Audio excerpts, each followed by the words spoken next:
नमस्कार दोस्तों, एक बार फिर से हमारे चैनल में आपका बहुत बहुत स्वागत है। तो चलिए दोस्तों शुरू करते हैं बिना किसी देरी के, क्योंकि दोस्तों यहाँ पर आपके पास एग्जाम के लिए टाइम ऑफ बिल्कुल भी नहीं है। तो दोस्तों यहाँ पर अपना जो पहला क्वेश्चन वो है, जलते हुए विद्युत बल्ब के तंतु का तापमान सामान्यतः होता है। ऑप्शन है 100 डिग्री से 500 डिग्री सेंटीग्रेड, 1000 से 1500 डिग्री सेंटीग्रेड, 2000 से 2500 डिग्री सेंटीग्रेड या 3000 से 3500 डिग्री सेंटीग्रेड। तो इसका राइट आंसर होगा ऑप्शन नंबर डी। एक जलते हुए विद्युत बल्ब के तंतु का तापमान 3000 से 3500 डिग्री सेंटीग्रेड होता है। अब देखिए दोस्तों यहाँ पर जो बल्ब का तंतु है वो किसका बना होता है, ये मोस्ट है। तो बल्ब का तंतु और टंगस्टन का बना होता है, किसका, टंगस्टन का। लगभग दोस्तों यहाँ पर बहुत बार पूछा गया है कि बल्ब का तंतु किस धातु का बना होता है, तो टंगस्टन का बना होता है। टंगस्टन का प्रतीक चिन्ह क्या होता है, तो डब्लू होता है। और इसका परमाणु क्रमांक होता है 80, किसका, टंगस्टन का। टंगस्टन का प्रतीक चिन्ह डब्लू और इसका परमाणु क्रमांक होता है 80। नेक्स्ट क्वेश्चन है, मोटर कार से उत्पन्न प्रदूषक जो मानसिक रोग पैदा करता है होता है। ऑप्शन है NO2, SO2, पीबी या HG। तो इसका राइट आंसर होगा ऑप्शन नंबर सी, पीबी। दोस्तों जो मोटर कार होती है उससे जो धुआं निकलता है ना, उसमें कार्बन और शीशे के कण होते हैं। दोस्तों ये प्लम्बम होता है, इसको जो पीबी होता है इसको क्या बोलते हैं, प्लम्बम। और इसका परमाणु क्रमांक होता है 82 और इसे लेड भी बोला जाता है, लेड या शीशा।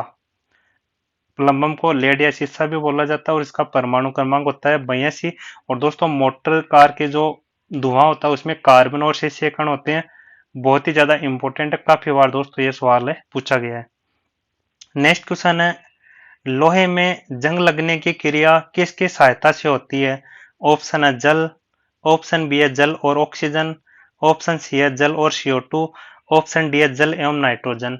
तो इसका राइट आंसर होगा ऑप्शन नंबर बी। दोस्तों लोहे में जो जंग लगती है ना, वो जल और ऑक्सीजन की वजह से लगती है। जैसे दोस्तों कोई लोहे का टुकड़ा होता है, इस टुकड़े को अपन यहाँ पर थोड़ा बहुत, इसमें जैसे बरसात का पानी गिरेगा फिर इसमें थोड़ी हवा लगेगी, यानी कि ऑक्सीजन लगेगी, तो इसमें यहाँ पर जंग लग जाएगा। अब देखिए दोस्तों जो एग्जाम में जो क्वेश्चन आता है ना, वो ये आता है कि जंग लगने के बाद लोहे के टुकड़े का भार बढ़ता है, घटता है या फिर अपरिवर्तित रहता है।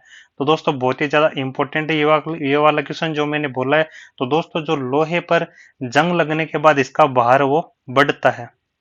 इंपॉर्टेंट है, याद रखना। अब ये क्वेश्चन बहुत ही ज्यादा पूछा गया है।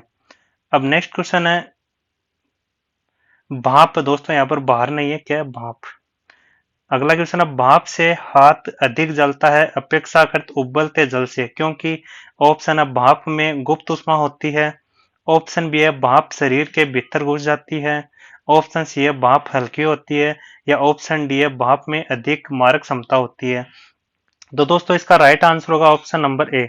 भाप में गुप्त ऊष्मा अधिक होती है, उसके कारण हमें जो उबलता हुआ पानी है उससे ज्यादा भाप से हमें गर्म ज्यादा महसूस होता है, क्योंकि उसके अंदर वो गुप्त ऊष्मा पाई जाती है। दोस्तों ये वाला क्वेश्चन भी एग्जाम में एक बार पूछा गया है। नेक्स्ट क्वेश्चन है, निम्न में से कौन सा रासायनिक परिवर्तन का उदाहरण है। दोस्तों जो रासायनिक और भौतिक परिवर्तन है उसका मैं एक शॉर्ट वीडियो बनाकर आपको दे दूंगा। दोस्तों अगर वो वीडियो, लगभग 5 मिनट का वीडियो बना के दूंगा, अगर वो वीडियो आपने देख लिया ना, तो इसे देख लो, ये वाला क्वेश्चन कभी आपका गलत नहीं होगा। तो इसके ऑप्शंस क्या है यहाँ पर, पहला ऑप्शन है प्रिज्म से गुजरने पर श्वेत प्रकाश का 7 रंगों में विभक्त होना, ऑप्शन बी है सब्जियों को पकाने पर उनका मुलायम हो जाना, ऑप्शन सी है सनी हुई मिट्टी पर सूखने पर भंगुर हो जाना, या ऑप्शन डी है नमक का पानी में घुलना। तो इसका राइट आंसर होगा ऑप्शन नंबर बी, सब्जियों को पकाने पर उनका मुलायम हो जाना। ये एक प्रकार का रासायनिक परिवर्तन होता है। दोस्तों रासायनिक परिवर्तन का मतलब क्या होता है, जिसमें नया उत्पाद बनता है, वो रासायनिक परिवर्तन होता है। यानी कि जिनमें नया एक स्थायी उत्पाद बन जाता है ना। जैसे दोस्तों एग्जाम्पल लेते हैं अपन पानी का, अगर पानी को अपन बर्फ में चेंज कर सकते हैं और बर्फ से वापस पानी में चेंज कर सकते हैं, तो वो कौन सा हो गया, वो हो गया भौतिक परिवर्तन। लेकिन दोस्तों यहाँ पर सब्जी अपन ने, मान लो कि अपन बाड़ी से सब्जी लेके आए, फिर मार्केट से सब्जी लेकर आए, उसको अपन ने यहाँ पर पका ली, पकाने के बाद क्या फिर वापस वैसी की वैसी हो जाएगी क्या, जो मार्केट से लेके आए नहीं होगी ना, वो एक नया उत्पाद बन गया। तो यहाँ पर क्या होगा, यहाँ पर रासायनिक परिवर्तन होगा। और बाकी यहाँ पर ये तीनों वो भौतिक परिवर्तन है। नेक्स्ट क्वेश्चन है, जैव विकास के संदर्भ में सांपों में अंग का लोप होने को स्पष्ट किया जाता है। ऑप्शन है अंगों का उपयोग तथा अनुपयोग किए जाते जाते से। ऑप्शन बी है बिलों में रहने के प्रति अनुपयोग किए जाने से। ऑप्शन सी है प्राकृतिक चयन से, या ऑप्शन डी है उपार्जित लक्षणों की वंशागति से। तो इसका राइट आंसर होगा ऑप्शन नंबर ए, अंगों का उपयोग तथा अनुपयोग के आधार पर सांपों में जो अंग होते हैं उनका लोप का यहाँ पर बताया गया था। जैसे दोस्तों यहाँ पर सांप के जो पैर होते हैं उनको यहाँ पर चलने में उपयोग नहीं आते थे, तो उनको यहाँ पर ऐसे बहुत सारे अंग है दोस्तों। जैसे यहाँ पर जो मनुष्य का कर्णपालिका होती है ना, जो मतलब कान के बाहर का हिस्सा, वो भी काम नहीं आता है। पहले आपने देखा होगा कि जो आदि मानव थे उनके क्या थी, पूंछ थी, लेकिन दोस्तों वो पूंछ वो काम में नहीं आती थी। लेकिन दोस्तों जो वर्तमान के बंदर है ना, उनमें ये पूंछ काम में आती है, उनको ये स्थायित्व प्रदान करती है पूंछ। और बाकी ये जो सांपों में अंगों का लोप हो उपयोग और अनुपयोग के आधार पर होता है। जैसे जिराफ है, जिराफ हो यानी कि चढ़ने के लिए पेड़ पौधे यानी ऊंचाई पर होते हैं, तो अपनी जो गर्दन है वो बढ़ाते जाते हैं। जैसे जैसे उनका उपयोग करते हैं, जैसे जैसे वो गर्दन वो बढ़ती जाती है। तो इस प्रकार से ये सिद्धांत है। नेक्स्ट क्वेश्चन है, फाइकोलॉजी में किसका अध्ययन किया जाता है? ऑप्शन है शैवाल का, कवक का, पारिस्थितिकी का, या विषाणु का। तो इसका राइट आंसर होगा ऑप्शन नंबर बी, फाइकोलॉजी में कवक का अध्ययन किया जाता है। अब देखिए दोस्तों यहाँ पर एक और लिखा हुआ है विषाणु का, तो यहाँ पर विषाणु के अध्ययन को वायरोलॉजी, विषाणु के अध्ययन को क्या कहा जाता है? वायरोलॉजी कहा जाता है। नेक्स्ट क्वेश्चन है, सीमेंट और अस्थियां दोनों में विद्यमान तत्व है। ऑप्शन है सिलिकॉन, कैल्शियम, नाइट्रोजन, फास्फोरस। तो इसका राइट आंसर होगा ऑप्शन नंबर बी, सीमेंट और अस्थियों में कैल्शियम पाया जाता है। और दोस्तों जो मनुष्य के दांत होते हैं उनमें भी कैल्शियम पाया जाता है। अब देखिए दोस्तों जो सबसे ज्यादा कैल्शियम है वो दूध में पाया जाता है, क्योंकि दोस्तों तभी तो बोलते हैं ना कि दूध पियो ताकतवर बनोगे। दोस्तों जो अस्थियां और दांत हैं उनमें यहाँ पर दूध की वजह से कैल्शियम वो इकट्ठा होता है, और दोस्तों ये एकदम से कठोर होता है। नेक्स्ट क्वेश्चन है, मनुष्य में सर्वप्रथम किस जंतु को पालतू बनाया? ऑप्शन है कुत्ता, बकरी, बिल्ली, या गाय। तो इसका राइट आंसर होगा ऑप्शन नंबर ए, जो यहाँ पर जैव वर्गीकरण है उसमें यहाँ पर मनुष्य ने सर्वप्रथम कुत्ता को यहाँ पर पालतू पशु बनाया था। नेक्स्ट क्वेश्चन है, सर्वप्रथम विषाणु की खोज किसने की? ऑप्शन है चेचक, इवानोव्स्की, स्टैनले, या स्मिथ। तो इसका राइट आंसर होगा ऑप्शन नंबर बी, विषाणु की खोज सर्वप्रथम इवानोव्स्की ने की थी।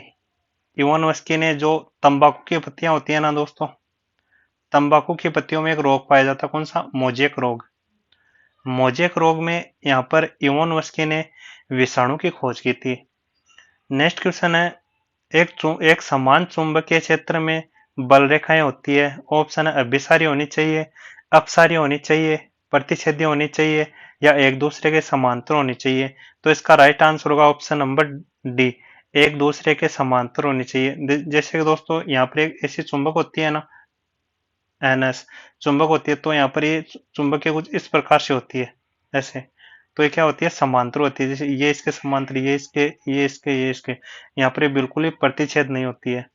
नेक्स्ट क्वेश्चन है, सापेक्ष आर्द्रता मापी जाती है। ऑप्शन है हाइड्रोमीटर, हाइग्रोमीटर, लेक्टोमीटर, या पोटेंशियोमीटर। तो इसका राइट आंसर होगा ऑप्शन नंबर बी, हाइग्रोमीटर से सापेक्ष आर्द्रता मापी जाती है। दोस्तों बहुत ही ज्यादा इंपॉर्टेंट है, काफी ज्यादा। और दोस्तों ये वाला ऑप्शन है जो ऑप्शन ऑप्शन नंबर एक है ना, हाइड्रोमीटर, ये वाला एग्जाम में कंफ्यूज करता है, लेकिन आपको कंफ्यूज नहीं होना है। सापेक्ष आर्द्रता वो हाइग्रोमीटर से ही मापी जाती है, बहुत ही ज्यादा इंपॉर्टेंट है, काफी बार पूछा गया है। और दोस्तों यहाँ पर लेक्टोमीटर दिया हुआ, तो लेक्टोमीटर से दूध की शुद्धता का मापन किया जाता है। नेक्स्ट क्वेश्चन है, मानव में ऑटोसोम्स की कुल संख्या होती है। दोस्तों इंपॉर्टेंट है, बहुत ही ज्यादा बार पूछा गया है, इंपॉर्टेंट है ये क्वेश्चन। तो यहाँ पर ऑप्शन है 21, 23, 44, या फिर 46। तो इसका राइट आंसर होगा ऑप्शन नंबर डी, ऑटोसोम्स की कुल संख्या वो 46 होती है। अगर दोस्तों यहाँ पर जोड़े पूछे जाए तो जोड़े कितने होते हैं? तो जोड़े होते हैं 23, और यहाँ पर जो टोटल संख्या होती है वो होती है 46। नेक्स्ट क्वेश्चन है, अनुवांशिक उत्परिवर्तन होता है। ऑप्शन है डीएनए में, आरएनए में, क्रोमोसोम में या फिर राइबोसोम में? तो इसका राइट आंसर होगा ऑप्शन नंबर सी, आनुवांशिक उत्परिवर्तन वो राइबोसोम के कारण होता है। जैसे दोस्तों यहाँ पर जैसे कई सारे आनुवांशिक रोग होते हैं ना, जो माता पिता से संतति में चले जाते हैं, वो यहाँ पर इन गुणसूत्रों यानी कि क्रोमोसोम की वजह से यहाँ पर उत्परिवर्तन होते हैं। नेक्स्ट क्वेश्चन है, निम्नलिखित में से किसने यह मूल अवधारणा प्रस्तुत की थी कि सभी जीव कोशिकाओं के बने होते हैं? Option Pasteur, Schleiden, Robert Hooke या टी स्वान? तो इसका राइट आंसर होगा ऑप्शन नंबर डी, ऐसा वो टी स्वान ने बताया था। और जबकि दोस्तों यहाँ पर आपको पूछ ले कि कोशिका सिद्धांत, जो कोशिका सिद्धांत वो किसने दिया था, बहुत ही ज्यादा इंपॉर्टेंट पूछा गया है। तो कोशिका सिद्धांत इन दोनों व्यक्तियों ने मिलकर दिया था। किसने? स्लाइडे और स्वान ने कोशिका सिद्धांत दिया था। नेक्स्ट क्वेश्चन है, वायु में ध्वनि की चाल होती है ऑप्शन 664 मीटर पर सेकंड, 332 मीटर पर सेकंड, 166 मीटर पर सेकंड या 100 मीटर पर सेकंड? तो इसका राइट आंसर होगा ऑप्शन नंबर बी, वायु में ध्वनि की चाल 332 मीटर पर सेकंड होती है। और दोस्तों ये चाल सबसे ज्यादा किस में होती है? जो ध्वनि की चाल वो सबसे ज्यादा होती है दोस्तों एल्यूमिनियम में। एल्यूमिनियम में सबसे ज्यादा होती है, लगभग 6400 मीटर पर सेकंड। कितनी? 6400 मीटर पर सेकंड होती है। किसमें? एल्यूमिनियम में सबसे ज्यादा ध्वनि की चाल होती है। नेक्स्ट क्वेश्चन है, पानी में घुलने वाली विटामिन है? ऑप्शन है ए और डी, ऑप्शन बी है डी, के और आई, ऑप्शन सी है बी और के या ऑप्शन डी है बी और सी? तो दोस्तों जो आपके यहाँ पर स्वास्थ्य और रोग से संबंधित यहाँ पर चैप्टर दे रखा है ना, उसमें यहाँ पर आपके विटामिन भी आएंगे। तो इसका राइट आंसर होगा ऑप्शन नंबर डी, जो पानी में घुलने वाले हैं। दोस्तों आपके यहाँ पर विटामिन होते हैं, मैं बता देता हूँ यहाँ पर ए, बी, सी, डी, ई और के, ये आपके मुख्यतः विटामिन होते हैं। अब देखिए दोस्तों ये दो है ना, बी और सी, बी और सी, बी सी, आप समझ गए होंगे। ये किस में? पानी में जाते हैं ऐसे लोग। तो बी और सी किस में? पानी में घुलनशील है। और बाकी जो ए, सी, डी और ई, ये किस में है? ये वसा में घुलनशील है। काफी बार प्रश्न पूछा गया है और इतना इजी है कि मतलब काफी ज्यादा इजी है। जो ए डी सॉरी यहाँ पर ए, डी, ई और के, ये चार है ना, ये तो वसा में है और बीस है वो पानी में घुलनशील है। इसको याद रखना इंपॉर्टेंट है, काफी बार इसको पूछा गया है। नेक्स्ट क्वेश्चन है, कार्बनिक यौगिकों के सूक्ष्म जीवों द्वारा धीरे धीरे अपघटित होने वाली क्रिया को कहते हैं? ऑप्शन है क्लोरीनीकरण, बहुलीकरण, पाश्चुरीकरण या किण्वन? तो इसका राइट आंसर होगा ऑप्शन नंबर डी, उन्हें किण्वन कहा जाता है। जैसे कि दोस्तों आपने देखा होगा कि बरसात के दिनों में जो कचरा पड़ा रहता है, कचरा वगैरह गोबर वगैरह पड़ रहता है, तो थोड़ी देर में यहाँ पर छिड़ने लग जाता है। जैसे लगातार बरसात होती है ना, तो छिड़ने लग जाता है, यानी उनमें किण्वन होने की वजह से ऐसा होता है। तो किण्वन के परिया वो कार्बनिक पदार्थ यानी जो छोटे छोटे उनमें सूक्ष्म जीव पाए जाते हैं, आपने देखा होगा कि जो कीचड़ वगैरह में, तो उनकी वजह से ये बदबू आती है। नेक्स्ट क्वेश्चन है, इलेक्ट्रॉन के तरंग प्रकृति की खोज सर्वप्रथम किसने की थी? Option Thomson, de Broglie, Rutherford या ब्रो? तो इसका राइट आंसर होगा option number B, de Broglie ने इलेक्ट्रॉन के तरंग प्रकृति की खोज की थी। नेक्स्ट क्वेश्चन है, किस वैज्ञानिक ने खोज की थी कि मलेरिया मच्छरों द्वारा होता है? ऑप्शन है रोनाल्ड रोस, सीवी रमन, ए फ्लेमिंग या मैक्स प्लॉन्क? तो इसका राइट आंसर होगा ऑप्शन नंबर ए, रोनाल्ड रोस ने सर्वप्रथम खोज किया था कि मलेरिया वो मच्छरों के द्वारा होता है। और दोस्तों ये क्वेश्चन है ना बहुत ही ज्यादा इंपॉर्टेंट है, काफी बार पूछा गया है रोनाल्ड रोस के बारे में कि किस वैज्ञानिक ने मलेरिया के मच्छरों के द्वारा होता है, ऐसा किसने खोजा था? तो रोनाल्ड रोस ने ऐसा खोजा था। नेक्स्ट क्वेश्चन है, निम्नलिखित में से कौन सी गैस हीमोग्लोबिन से संयोग कर रक्त में एक विषैला पदार्थ बनाती है? ऑप्शन है CO2, CH4, CO या O2? तो इसका राइट आंसर होगा ऑप्शन नंबर सी, CO वो रक्त के हीमोग्लोबिन में घुलकर एक विषैला पदार्थ बनाती है। कैसे? तो दोस्तों आपने सुना होगा कि जैसे कोई बंद कमरा है, उसमें आपने बचपन में सुना होगा कि अंगीठी जलाकर नहीं सोना चाहिए, क्योंकि दोस्तों जो अंगीठी होती है ना, उससे CO गैस निकलती है और ये CO गैस अगर अपने शरीर के अंदर जाती है तो ये रक्त में मिल जाती है। किस में, रक्त में, और रक्त में मिलकर ये एक विषैला पदार्थ बनाती है, जिससे आदमी वो चुपचाप ही मर जाता है। इसलिए इस गैस को क्या कहते हैं, इसे साइलेंट किलर भी कहा जाता है। कौन सी गैस, साइलेंट किलर गैस भी कहा जाता है। इंपॉर्टेंट है, इसको याद रखना है। नेक्स्ट क्वेश्चन है, सूर्य में ऊर्जा का स्रोत है। ऑप्शन है नाभिकों का विखंडन, नाभिकों का संलयन, रासायनिक अभिक्रियाएं या तीव्र संपीड़न। तो इसका राइट आंसर होगा ऑप्शन नंबर बी। सूर्य में जो ऊर्जा होती है या फिर सिद्धांत होता है इसका, वो नाभिकों का संलयन होता है। दोस्तों, जो सूर्य में सबसे ज्यादा गैस पाई जाती है वो होती है हाइड्रोजन।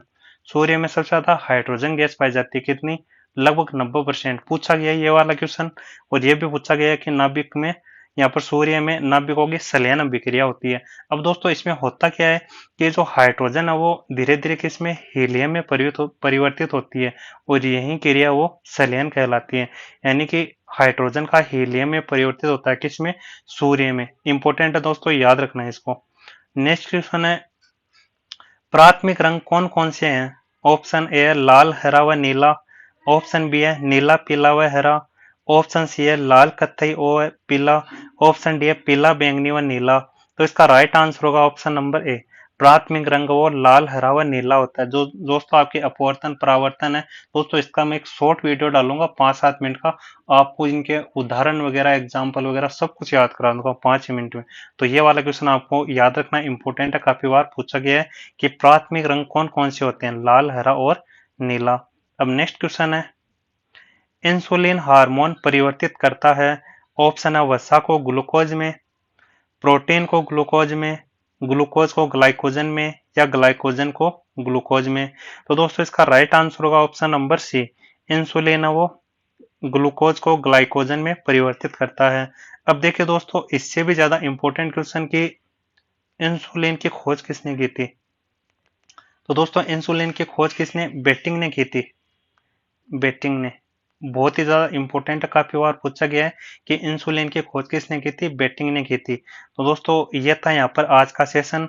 अगर दोस्तों आपको वीडियो अच्छा लगे तो वीडियो लाइक जरूर कीजिएगा, और दोस्तों आपका अगर कोई भी सवाल हो तो आप नीचे कमेंट बॉक्स में दे सकते हैं, या फिर ये पीडीएफ में टेलीग्राम ग्रुप पर डाल दूंगा। आपको कोई भी अदर सवाल हो या फिर आपको कोई टॉपिक समझ में नहीं आता है तो आप टेलीग्राम ग्रुप पर मैसेज कर सकते हैं। किसी भी यहाँ पर जो मैं यहाँ पर कंटेंट डालता हूँ उसके नीचे आप मैसेज कर सकते हैं, मैं उसका शॉर्ट वीडियो आपको यूट्यूब पर अवेलेबल करवा दूंगा। तो दोस्तों, ये वीडियो आपको अच्छा लगता है वीडियो लाइक जरूर कीजिएगा, और चैनल को सब्सक्राइब जरूर कर ले, ताकि आपको आने वाली वीडियो की नोटिफिकेशन सबसे पहले मिल सके। तो मिलते हैं अगले वीडियो में, तब तक के लिए धन्यवाद।